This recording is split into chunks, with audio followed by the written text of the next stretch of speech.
Em nome do Pai, do Filho e do Espírito Santo. Amém. Paz e bem, amados irmãos, e bem-vindos ao nosso canal da partilha da Palavra de Deus.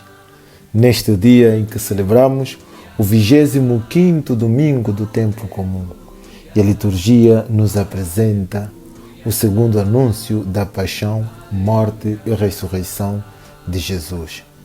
Em resumo, a liturgia nos convida à humildade e ao serviço. O Santo Evangelho para este domingo é segundo São Marcos, capítulos 9, versículos 30 a 37. Com muita atenção, escutemos.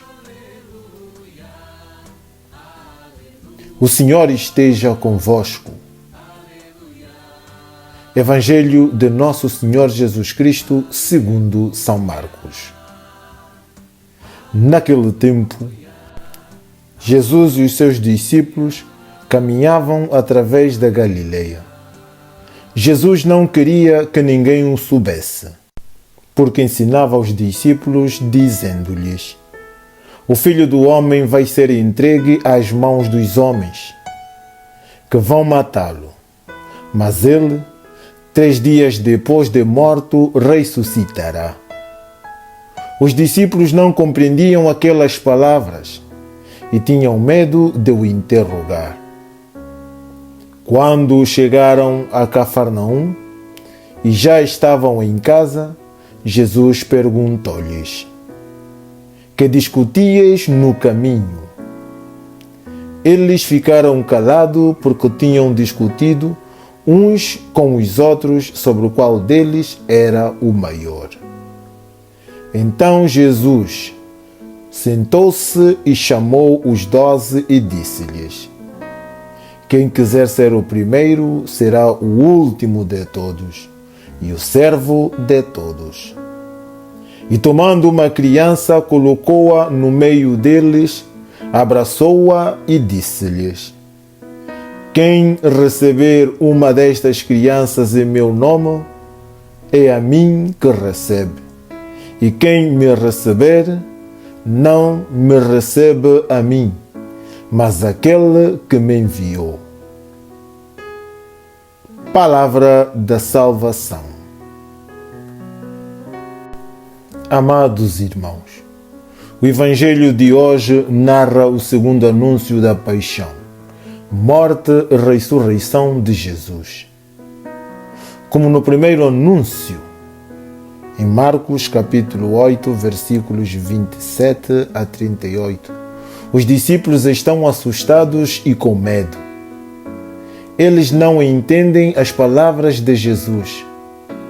Não são capazes de entender e aceitar o Messias que se tornou servo dos irmãos.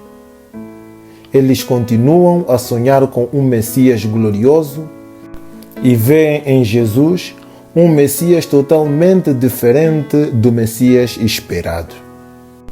O Evangelho começa com a notícia de que Jesus e os discípulos caminhavam para a Galileia, não para uma missão pública, porque ele não quer que as pessoas saibam disso, pois está ocupado com a formação dos discípulos.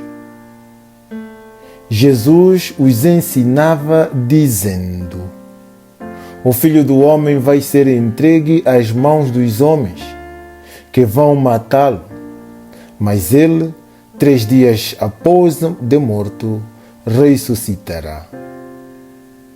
O verbo ensinar sublinha a grande preocupação de Jesus, porque estamos diante não de um simples anúncio da paixão, morte e ressurreição, mas diante de uma verdadeira instrução. Em outras palavras, os discípulos recebem o verdadeiro ensinamento do Mestre. A comunicação pedagógica é agora centrada sobre a figura do Filho do Homem. Com esta figura, Jesus faz recurso fraseológico de Isaías capítulo 53, versículos 6 e 12. sobre a descrição humilhante do servo de Deus. A morte de Jesus é resultado de uma entrega e traição da parte dos homens, como descreve o Evangelho sobre a morte de Jesus.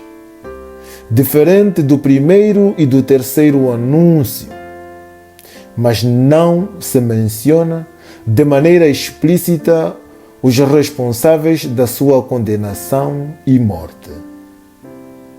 O segundo anúncio procura sublinhar, sobretudo, a vontade humana como culpa da morte de Jesus em contraposição à ação de Deus. Como no primeiro anúncio, a reação dos discípulos é imediata e incompreensível.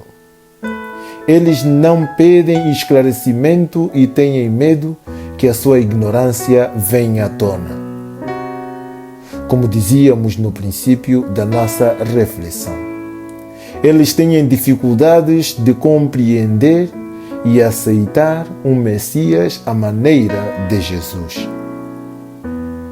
A segunda parte apresenta-nos Jesus que chega a casa com os discípulos e pergunta-lhes: que discutias no caminho? Esta pergunta só se encontra no Evangelho de Marcos. Em Lucas, Jesus não se informa sobre a discussão, mas conhece o pensamento dos discípulos. Lucas capítulo 9, versículos 47. A pergunta permanece sem resposta, mas marca o contraste entre o anúncio do sofrimento do Filho do Homem e a ação ou atitude dos discípulos. Isto é, a discussão sobre quem seria o maior. Encontramos-nos em dois mundos diversos.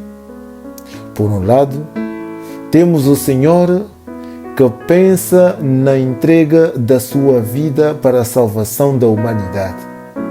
E do outro lado, temos os discípulos que estão preocupados sobre qual deles seria o maior, ou esta preocupação com a hierarquia do grupo. Por fim, Jesus senta-se, uma atitude típica do mestre que ensina com autoridade. Depois, chamou os discípulos e transmite-lhes o seu projeto de vida, aquilo que deve reger a vida da comunidade.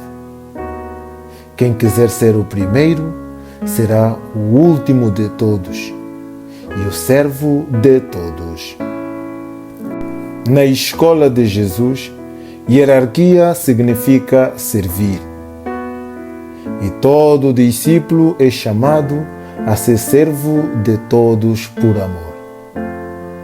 Jesus continua o seu ensinamento com um gesto simbólico de pegar uma criança e colocá-la no meio, para indicar a centralidade da sua figura.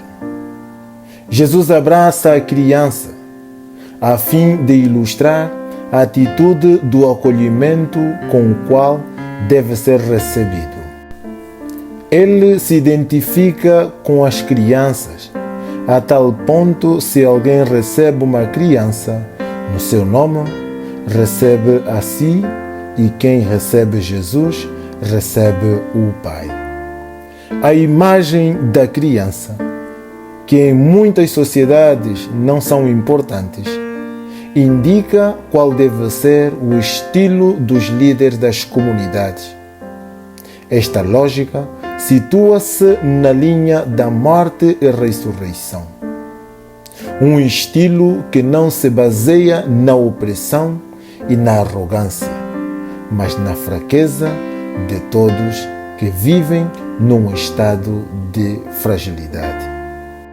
Caríssimos, quem não vive para servir, não serve para viver. Que o Senhor nos abençoe, nos livre de todo o mal e nos conduza à vida eterna. Amém. Bom domingo a todos.